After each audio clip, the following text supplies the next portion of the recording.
सांप और चींटी की कहानी। एक समय की बात है, एक जंगल में एक सांप रहता था।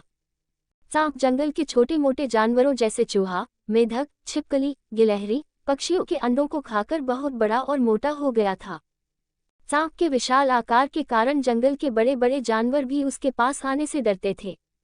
जंगल के छोटे छोटे जानवरों ने सांप की शिकायत हाथी और शेर से भी की, किंतु शेर और हाथी भी उस विशाल सांप का कुछ नहीं कर सके, क्योंकि जब भी वह सांप को समझाने जाते तो सांप अपना विशाल फन लेकर उनके सामने खड़ा हो जाता था।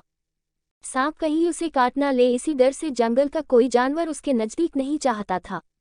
धीरे धीरे सांप को ये घमंड हो गया कि जंगल का कोई भी जीव उसका सामना नहीं कर सकता। सांप ने सोचा कि जब जंगल का राजा शेर ही मुझसे डरता है, तो क्यों ना मैं भी एक राजा की तरह किसी विशाल घर में रहूं। ये सोचकर सांप एक विशाल बरगद के पेड़ के बिल में रहने लगा। सांप के आने के कारण बरगद में रहने वाले सभी जीव जंतु और पक्षी उस पेड़ को छोड़कर चले गए। बरगद के पेड़ के पास ही चींटियों का घर था। सांप जब भी कहीं जाता तो उसे रास्ते में चींटियां मिल जाती थी। चींटियां हमेशा अपने काम में व्यस्त रहती थीं और सांप को नमस्कार नहीं करती थी।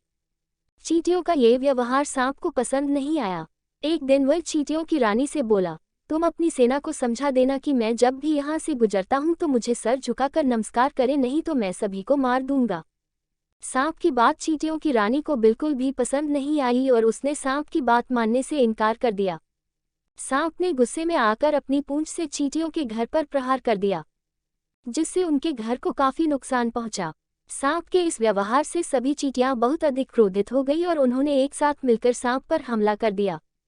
चींटियों के काटने से सांप की बहुत बुरी हालत हो गई। धीरे धीरे चींटियों की संख्या बढ़ती जा रही थी और सांप अपने आप को असहाय महसूस करने लगा। आखिरकार चींटियों के हमले से सांप की मौत हो गई और जंगल के जानवरों को उस खतरनाक सांप से मुक्ति मिल गई। इस कहानी से हमें शिक्षा मिलती है कि कभी भी किसी भी जीव को छोटा समझकर उस पर अत्याचार नहीं करना चाहिए। एकता में बहुत शक्ति होती है और कभी भी किसी चीज का घमंड नहीं करना चाहिए।